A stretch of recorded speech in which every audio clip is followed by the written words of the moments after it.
Greetings and salutations, and welcome to another episode of Heartfelt Conversations with Waithera Kibinda. I am Waithera Kibinda, your favorite thought provoker and conversation starter.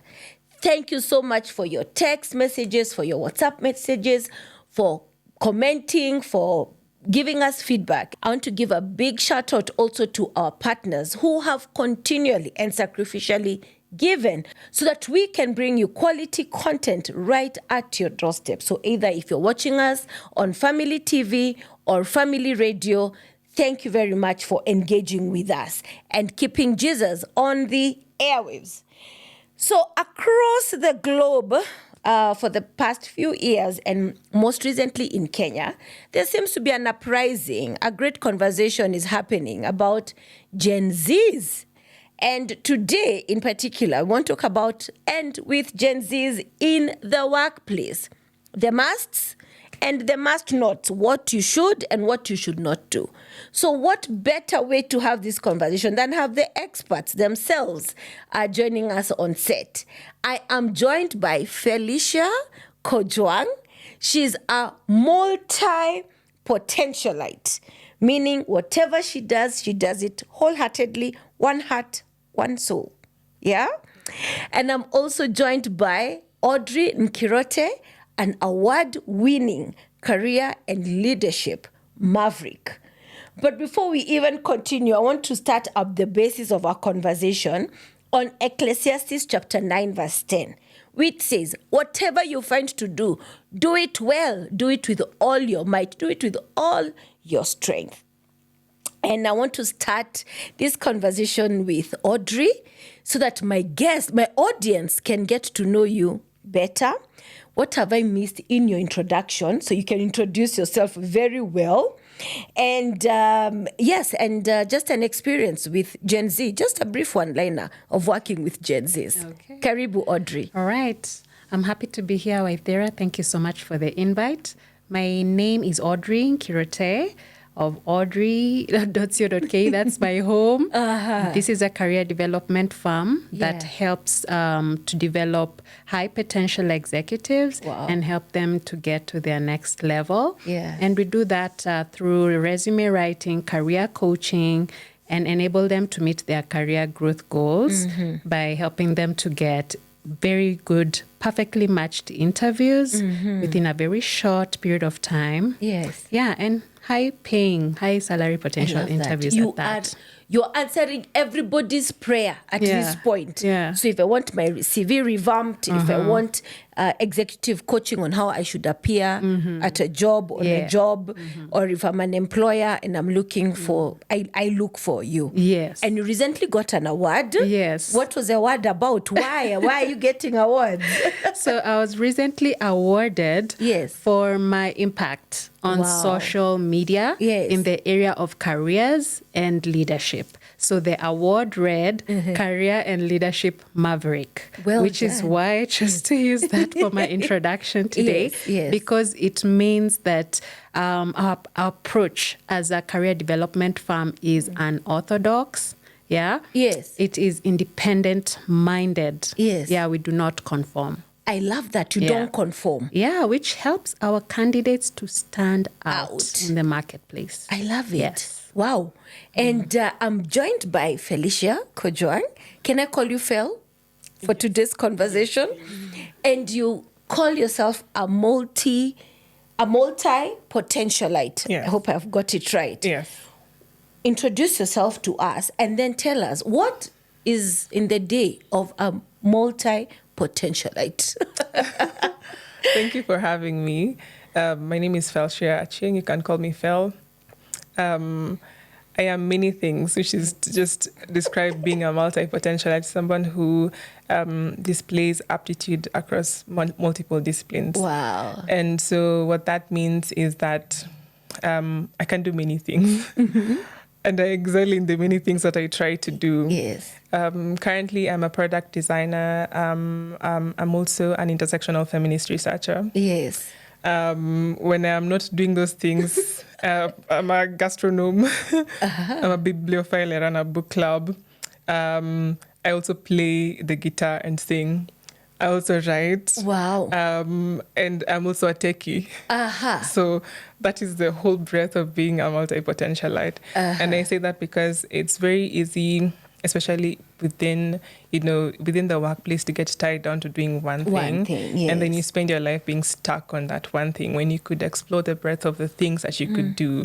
And I think that is what it means to be a Gen Z in this age, to adapt constantly, because we are born in a world that begs us, actually pushes us to continuously adapt and do different things. Wow. I don't think without that you'd have the vibrancy of the Gen Z. And so that is, I think that is the culmination of all of it. That is what Gen Z are. They are, most of them are very multifaceted. Yes. As I am. Yes. Wow.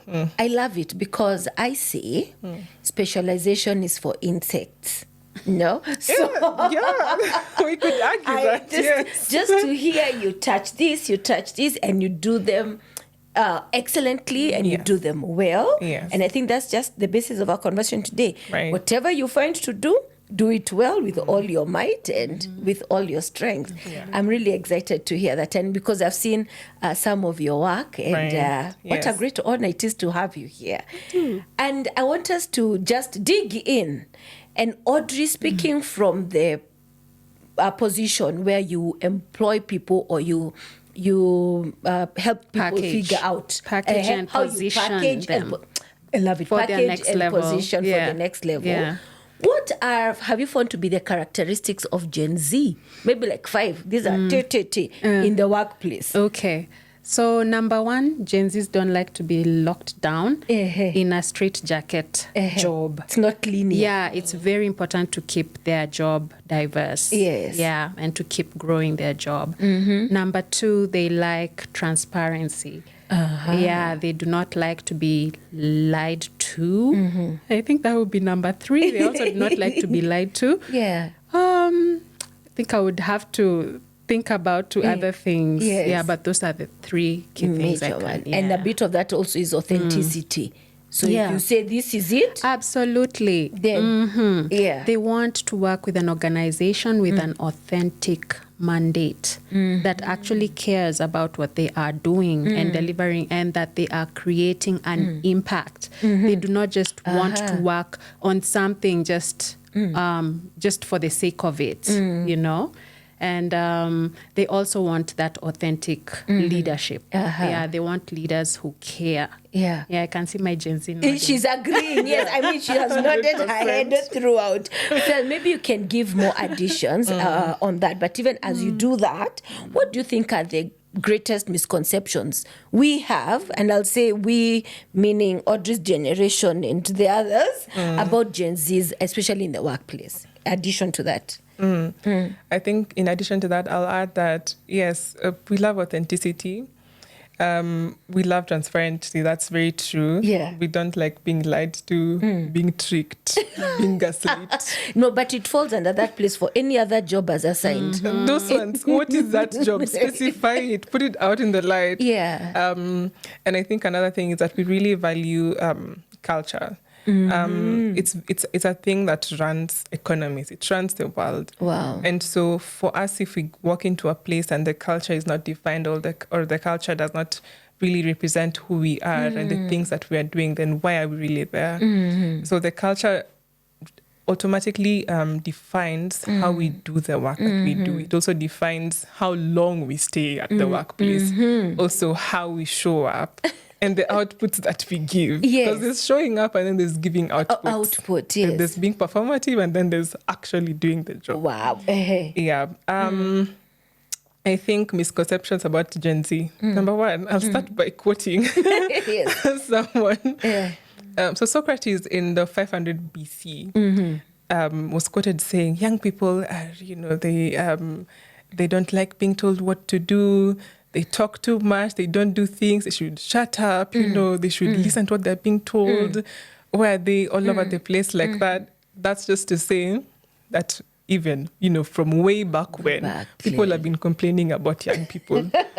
Oh, you were once a young person. Yes. Someone once told you, you're so all over the place. What's wrong with you? Yeah. And I think we fail to understand that, first of all, to contextualize this, Gen Zs are from 1997 to 2012, which means the oldest Gen Z is 27, which is how old I am. All right. The youngest Gen Z is 12. 12. So what expectations are we setting for this group of people?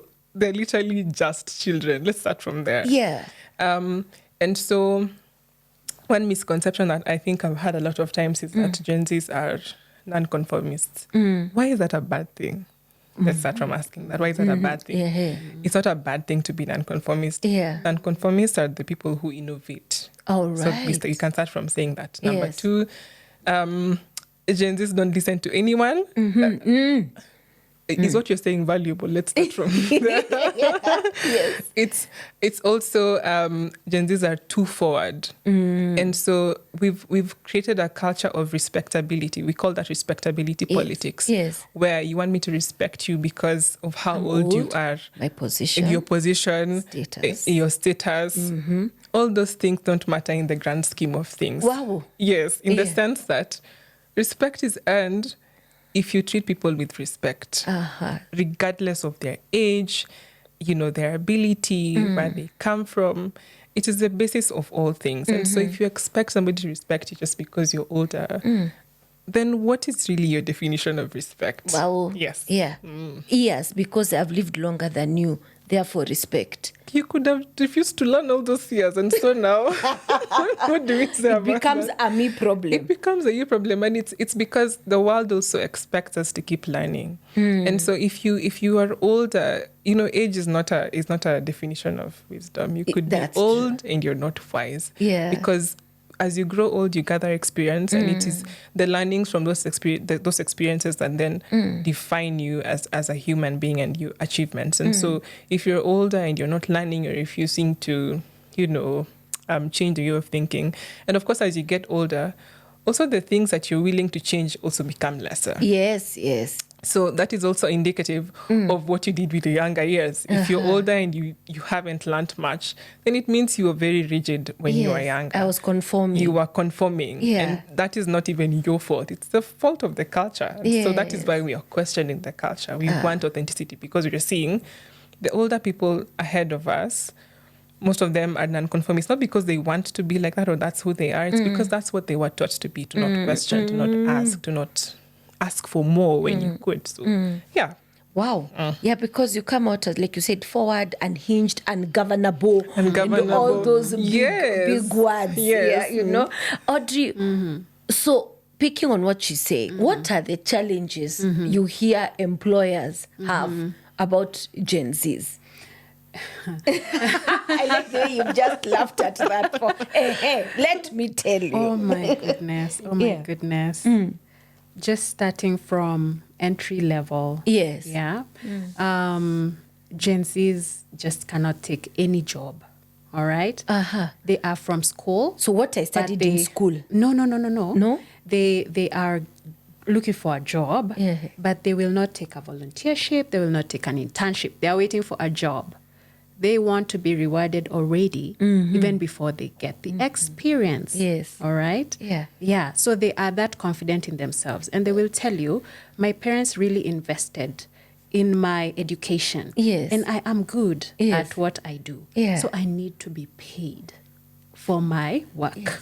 Yes. Unlike the millennials who would do anything. Yes, who did 3 internships. Yes. Yeah. Before you even get the job. Yes. So how is that a challenge to the employer? So is there a great turnover all the time? No, of course. And many of our organizations are also SMEs. Yes. So they are operating on a small budget. So they are hoping, and they have even gotten used by working with the millennials.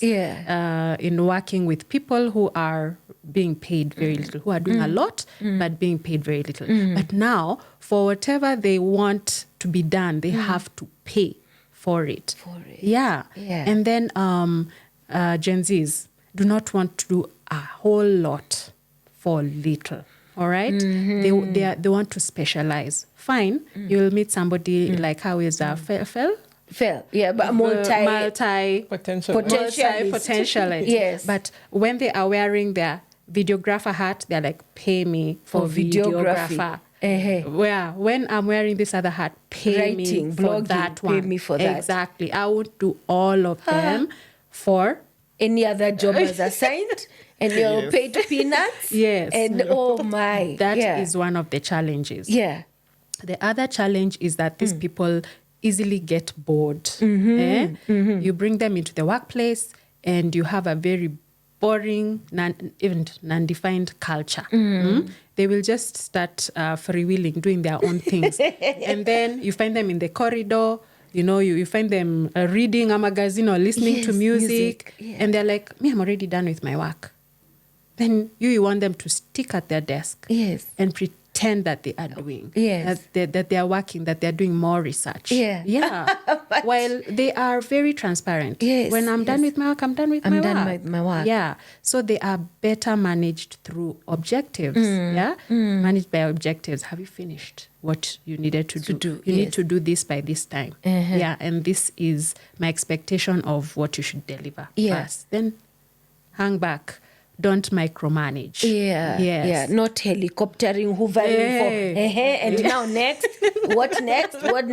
So, Phil, I'm seated, I've gone to Audrey's office and I'm saying I'm looking for ABCD. On the other hand, what's your ideal or potential employer looking like for you and maybe peers for that 27, 25-year-old? What are you looking for?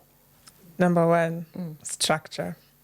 That is a top thing for me because I like to plan. I like to know what I'm doing 3 months from now.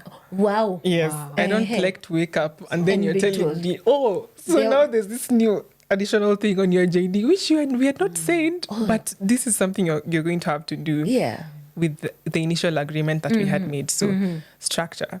And people take structure as a suggestion. A lot of organizations do that. But I have learned, and a lot of Gen Zs do this, we read through the fine print of the contract. Terms and conditions. Yes. And I think with previous generations, because it's a lot of paperwork, you don't know what the implications are, then you get like at the end of something, at the end of the work when something bad has happened, then they're like, if I had read this, I would have known that this is something that would negatively impact me. So now we read the fine print. So first, structure. 2, flexible work hours. Sasa, what are those now? Number 1, just like Audrey has said, it's objectives. Yes. Showing up at work at 8 a.m. doesn't mean I'm going to have a productive day. That is a lie. It's also a structure that does not work because people have different times that they're very active. You have people who work very well at night. You have people who work well from midday. People who work well from 4 a.m. But all those people, if you say that they have to show up at work at 8 a.m. to sit at a desk up to 5 p.m., what does it really mean for their productivity? Are they there to perform work or are they there to actually give outputs? Which brings me to my next point. Fair compensation for the work. Wow. I do many things. Yeah. If you ask me to come in as a product designer, I will come in and do the work as a product designer and you'll pay me for the product design work. Yes. Then if you add an additional thing to it, I will come back and because like branding and posting on social media. Like those things people say, you're a social media manager, but now you're also a content creator. Now you're also a graphic designer. Those are like 3 job descriptions in one. And I'll piggyback on something that Audrey had said about millennials taking a lot of work for little pay. And we live in a capitalist society, which essentially means that people who have a lot of money who are concentrated at the top use the resources that they have to, make sure that people at the bottom, they can run their companies and maintain the profits that they're making while paying the people that are working for them the least amount of money. What does that do to the people who need to have families, educate their kids at home and do all those things? So for me, that is exploitation. So if you're going to ask me to do 3 things for the price of one thing, I will say no and I will go home because I know I'll find something else. Yes, and rest, because if I'm going to be doing 3 things for the price of one job, that means my mental health is at stake. Wow. Having sleepless nights. Yes. If I have 5 children, that's unusual for Gen Zs, but like if a millennial also has 5 children, they're not able to feed them well, but they're spending so much time at the office. At what cost? At what cost? So those are the things I'm looking for. I'm also looking for a workplace that's transparent. You see, when just in line with fine prints in the contracts and all those things, we really value authenticity. So if you tell me, hey, I'm not going to be able to pay you this month, how about you come in at a contractual agreement where you say you're coming in, let's say, as a consultant. I'm much more likely to agree to that than you're asking me to come to the office every day and you will pay me after 3 months. Yes. So hoodwinking, bamboozling me, those things. And new rabbit from the hat. No, every day you have new tricks. We will call you out for it. And I think that's what people don't like about Genz, is because we will speak up. We will say, this is wrong. This structure does not work for me. It does not work for people before me. They clearly are suffering. So how about you change the whole system? That's why we talk about systems change a lot, because systems change implies that if the system that is currently there is not working for the people, if the behaviors you change the behaviors within the system, you change the purpose of the system. That's how you change a system. And so looking at things like that is what why people are looking at Gen Zs are, they are so explosive. Yes. But you're more self-aware. Very self-aware to a fault. No, that's good. I mean, because that's why we have like purpose coach and vision coaches, because that generation of millennials did not get it. So the older you get, you're like, where am I here? Audrey, there's somebody seated and they have heard what Phil, speaking for the Gen Zs, is saying. And they're wondering, how therefore do I manage these people? How do I motivate them? And I know transparency is coming out a lot. But how does an employer motivate and manage Gen Z? Okay, first of all, you've got to do your homework. All right? Okay. I know in our territory in Kenya, about almost 90% of organizations here are MSMEs, right? Only 10% is government and large corporates, the blue chips that we all know. So many of these MSMEs, they are still developing, right? Yes. They are growing day by day. But one of the things they need to prioritize, even in their busyness of growing their organizations, is laying structure in their HR, in their job descriptions. They need to do the homework of doing their organogram so that everybody knows, who am I reporting to, who is reporting to me, who is inputting into my work, who am I inputting into their work, and basically just breaking down the job description very well so that somebody knows what is my biggest responsibility in this place, what is my next biggest responsibility. So we are literally chewing it for them. Yes. Wow. Yeah, they want a place that is totally structured, very clear as to what they should be doing. Then how do I motivate them now? I have put structure. It's on the wall. You have seen it. Then also, number 2, they're still coming in. You have given them the JD, all right? You should give them the JD when you are advertising the job, because they will not apply to marketing job, apply to what at gmail.com. You will not get serious Gen Zs like Fel. All right? Then when they come for the interview, respect them. Give them slots. All right? Don't make them sit there the whole day waiting for the interview. But millennials, these people would rather wait at home and watch Netflix or do some upskilling on some video, right? Build new skills so that they can become right? Yes. Then when they get to the workplace, manage them by objective, like we said, and then keep enlarging their skill set, all right? So when they have been doing something for 3 months, add one more thing. So that they learn. Hey, I'm going to tell them, maybe you can shadow so and learn what their job is. Like, keep their job interesting, okay? Of course, do not exploit them while doing that, but show them that in upskilling that they are also benefiting themselves. Then you can also add on periods where you regularly train. You let the staff do peer training. So that this individual captures what their role does, what is the importance of their role, what are the risks, and everybody gets to understand everybody.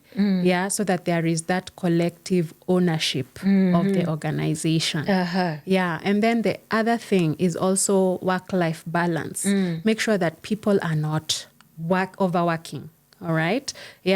And if there is any possibility of people working some days in the workplace and some days at home, like a hybrid kind of role, allow it, because that recharges the batteries of the Gen Z. Wow. What an insightful conversation. But we have to go on a break.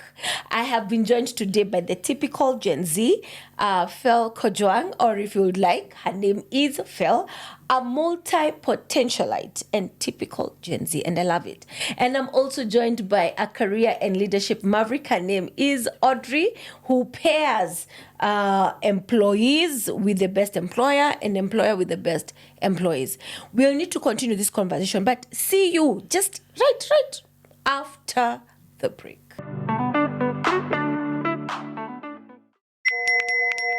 We are living in a lost and broken world, constantly bombarded by messages of hate and atrocities. But with God, we can overcome. Find hope and restoration on the go through life-changing shows on the Family Media app. And then you will lose yourself and gain the world. And Jesus said, what good is it? Get to stream Family TV and Family Radio 316 straight from your phone. Catch up on a show you missed or create video streaming playlists by saving and watching videos from our huge variety of shows at your own convenience. Download the Family Media app, available for all Android and iOS users on the Google Play Store and Apple Store, respectively. What a segment we have had. If you're joining us today, we're talking about Gen Z in the workplace. Here on Heartfelt Conversations, we really take it a notch higher every time. And I am joined by a career and development maverick. I'm joined by Audrey Nkirote, who ensures that employers are matched with the best employees and employees are working in a thriving environment where the employers are. But I'm also joined by a multi-potentialite. Her name is Fel Kojuang, or if you may, her name is Fel. And she actually says the reason is that because she excels in everything that is presented to her. And we were basing this conversation on Ecclesiastes, where it says, whatever your hands find to do, do it well. Do it in wisdom, in thought, in knowledge. Do it well.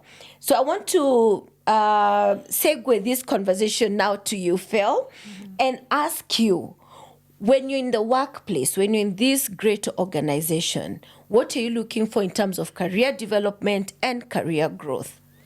I will talk about this from the perspective of being a techie. Yeah. Within the tech world, things change very fast. Every day, literally every 20 minutes or so. Yeah. Oh, every 20 minutes. There's somebody doing something new. There's a new way to do something. Yeah. And so that implies learning new things every other time. But you see, learning new things also costs money, right? We have a lot of online places offering these courses. So you have Coursera, you have Udemy, You have, I think, universities like Harvard and the likes offering different short-term courses for these things. And so what this means is that you also, as you're working, you also have to set time for studying, for learning. And so there are so many ways to offer these career growth opportunities. It's not just in paying for a course, and they're usually very cheap. Actually, it's not so much affordable. money. It's affordable, not cheap, affordable. And so there's paying for short courses. That's one. There's also two, attending networking events. Some of them are free, some of them are not. And what networking helps with Genz is just because, one, we started working around the time when COVID came up. Yes. And so most of us work from home. In fact, I have never had a job where I have worked in an office. Yeah. And so what that means is that every once in a while you need opportunities to go and meet other people who are doing the same things that we're doing, or different things, to just learn what's happening within the scene. Because there's so much that you can learn online, but meeting people in person, you learn so much more. So there's that. There's also fellowships, right, where you enroll to a school and maybe even an exchange program, and you're a fellow within that research institution, for example, for an amount of time, and you learn new things, because research is the basis of everything that you do, right? There's conferences to attend as well, so that's part of convening. It's not just learning as a person alone in silos. There's also conferences to learn from. There's books. People forget all the knowledge is in books. And this is very important, especially for Africa, where, knowledge in Africa is something that's very contentious, in the sense that what we are taught is not what really is the truth. So what does it mean for an African techie to go and figure out, for example, what does decolonizing tech look like? What do African ways of doing things look like? Not to just, go back to the African way of doing things, but to also, discover, or rather learn, what does my contribution mean to the world? What does it mean for someone else who is, an African like me, to see themselves represented in the work that they do, in the research that is put out there? And so there are so many ways of engaging Genz in career development. So those are kind of some of the things I'm looking for. Yeah. Yes. Okay. I like that, because then for you, what does corporate culture look like? You mentioned that Genz really thrive in giving back to society, but most times we are doing it as an organization, we do it mostly for the cameras. Yeah. So how does that look like?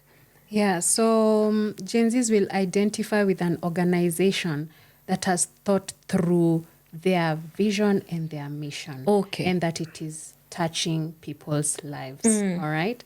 So they have to come up with a strong CSR element in their day-to-day runnings, not just busy, but also having time to give back to society.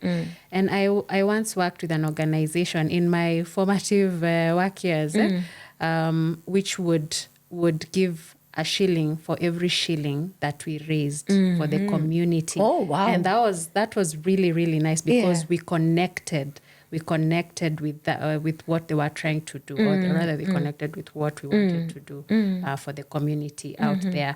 So what I would say about how we should form the organizational culture in regards to career development is that, number one, we should make training diverse, in terms of enlarging their roles, like I said earlier. And then we should give them the opportunity to give feedback as to what they would like to learn, even as we guide them about what they should be learning towards being the best at their roles.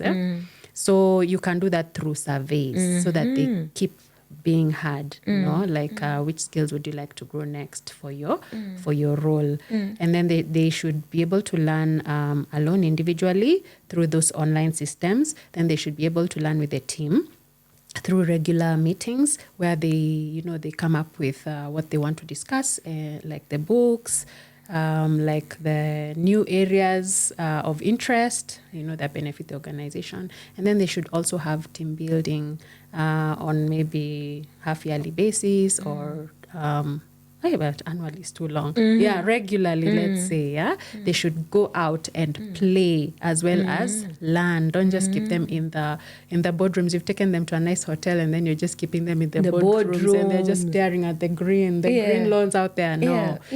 Make it interesting for them. Oh. Yeah. I love that. Yeah. So I want to Phil, you like Yes. corporate social responsibility, Right. giving back. When do we leave the camera?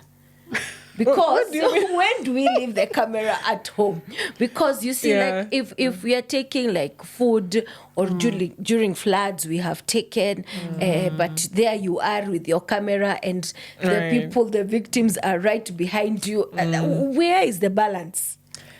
I think it's more of understanding how Gen Zs learn. A lot of Gen Zs are very visual people. And so the way we keep track of our lives is through pictures, it's through videos. It's more of documenting what we see because you want to look at it in the future. But also I agree that there needs to be boundaries and respect for humanity. So it's not everything that needs to make it to the camera.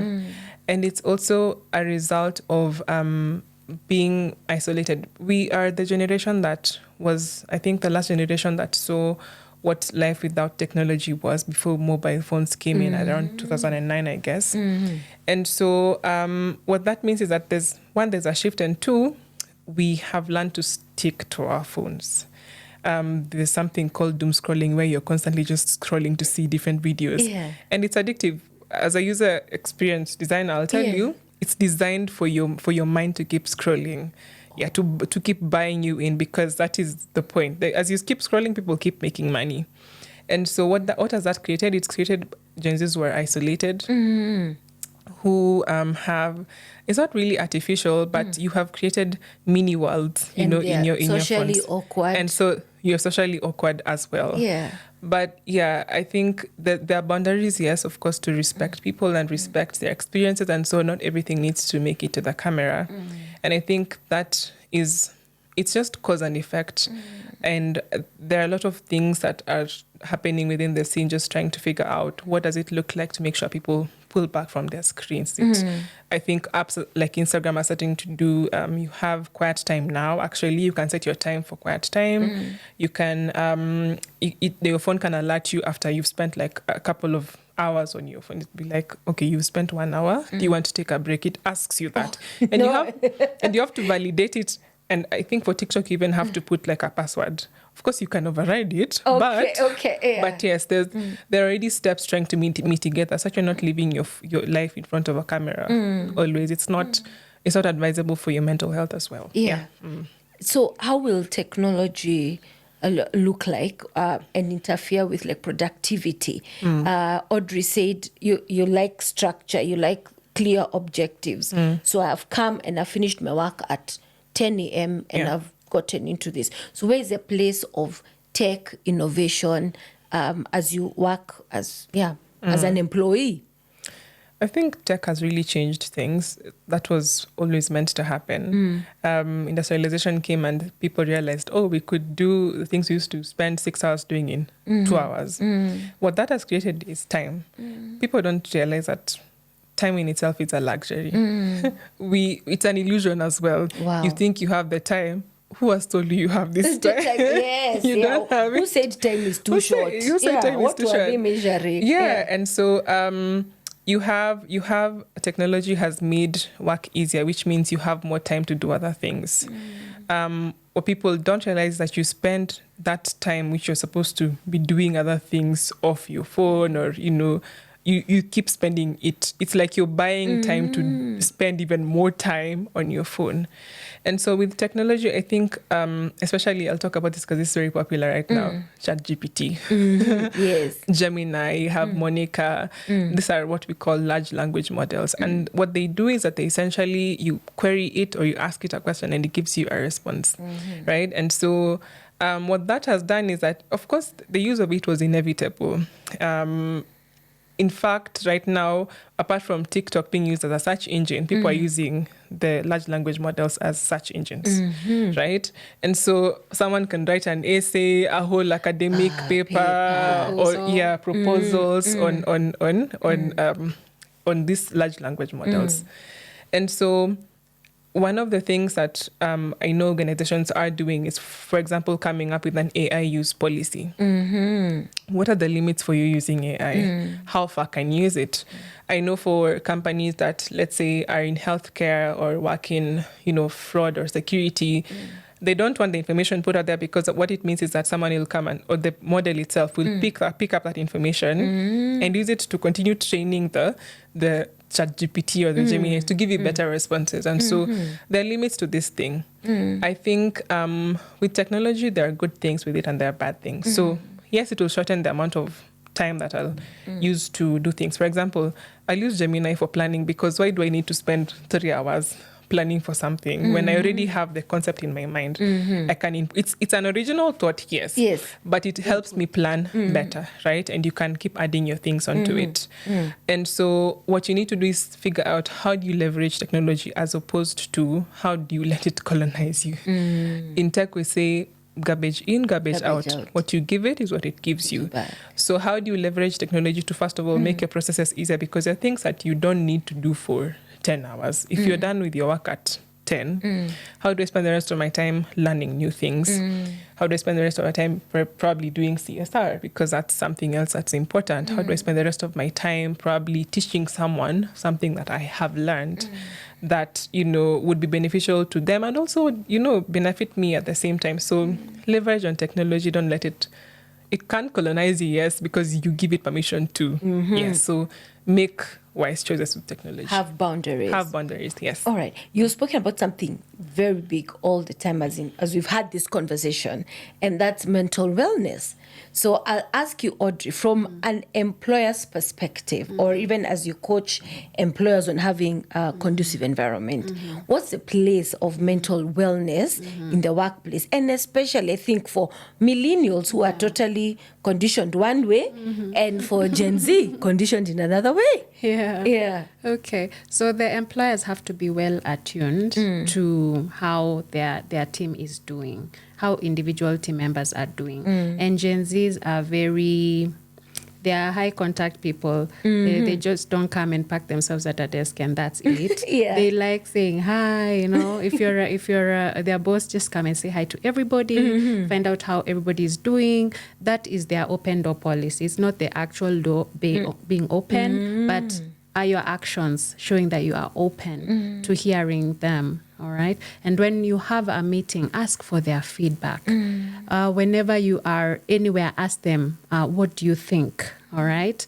If you see like they're not okay, ask them, are you okay? Can I see you? Can we talk? Yeah. And because they're forthright, they will tell you what's going on.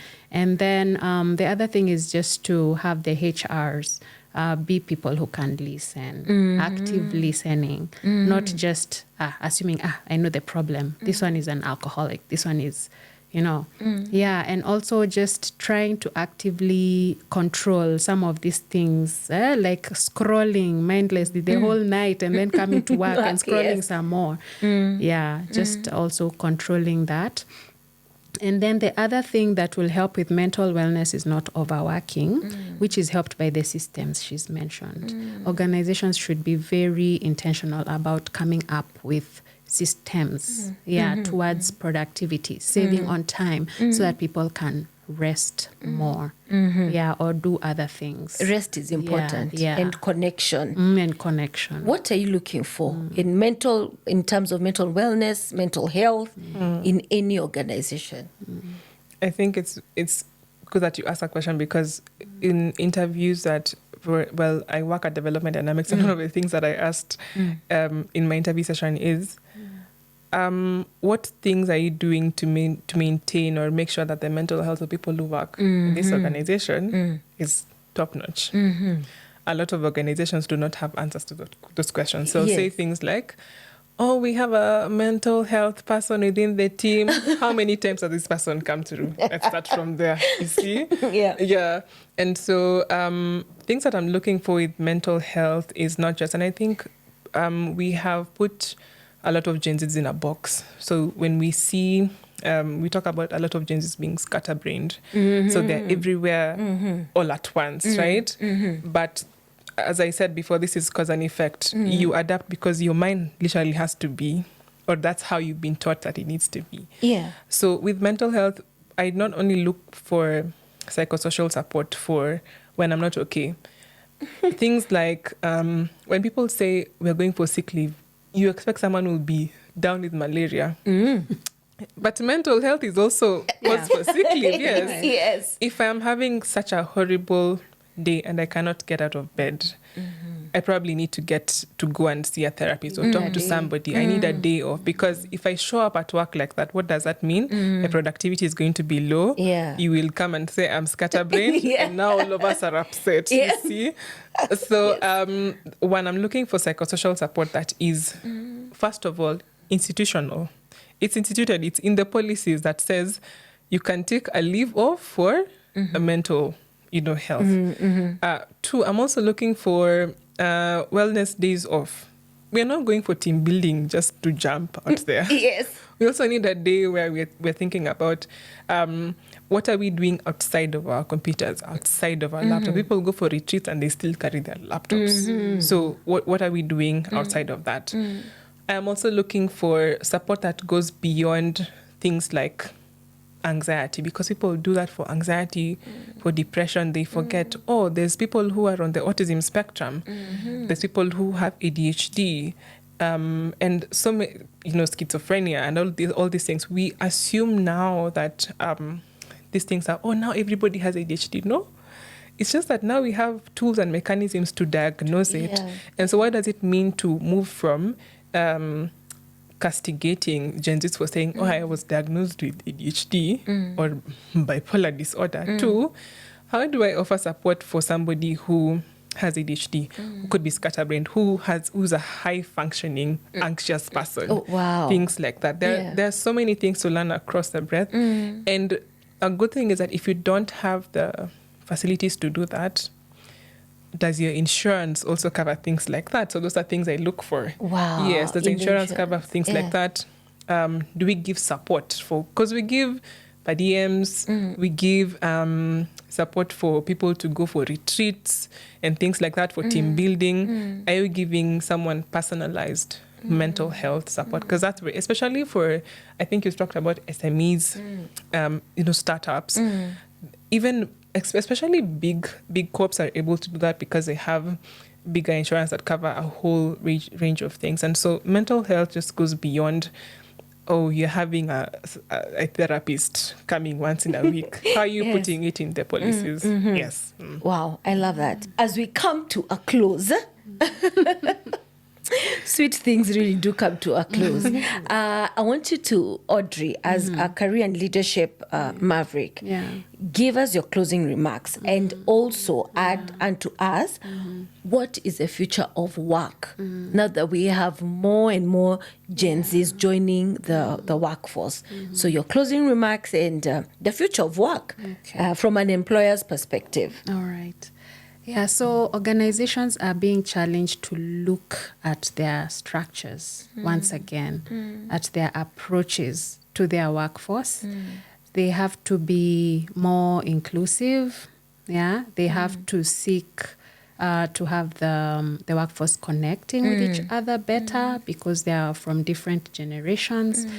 And they also have to offer a more diverse environment. They also have to offer a systemized environment, because Gen Zs do not want to do work for 10 times the time. They want to do it for 1 hour, not for 10 hours.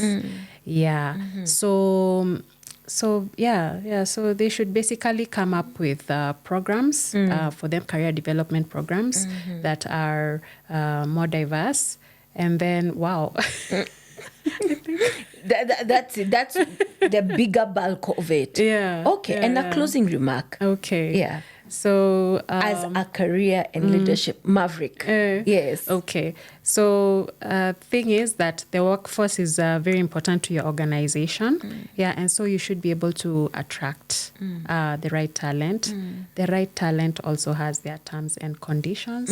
They are not, they don't just come for anything. So you have to really do your homework. Okay. Yeah. So before you approach them. Before you approach the Gen Zs. Yeah. And I guess, and know moving forward, they know even if it's a millennial, moving forward, this is it. So you said, and I'm grateful and I celebrate with you, that recently you got an award of career coaching and leadership. Yeah. And we can find you at audrey.co.ke.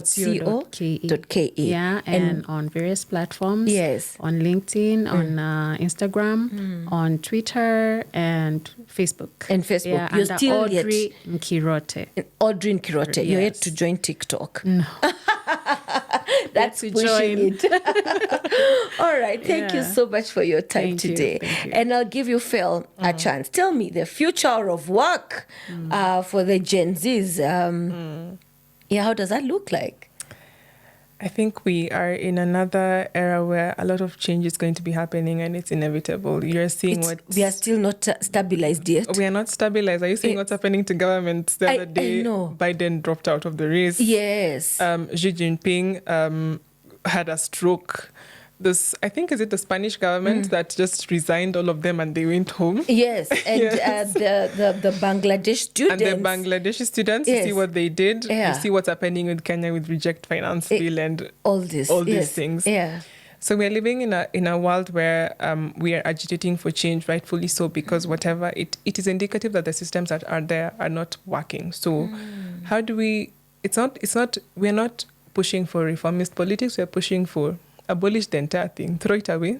Let's start something new, because this thing has not been working. We cannot restructure it. You cannot change the system. You cannot change the system from within. It is not working. It will crumble with you. Okay. So how do you scrap off the entire thing and start something new, something that is built for you, by you, and with everybody else in mind? And this is not just a Gen Z thing.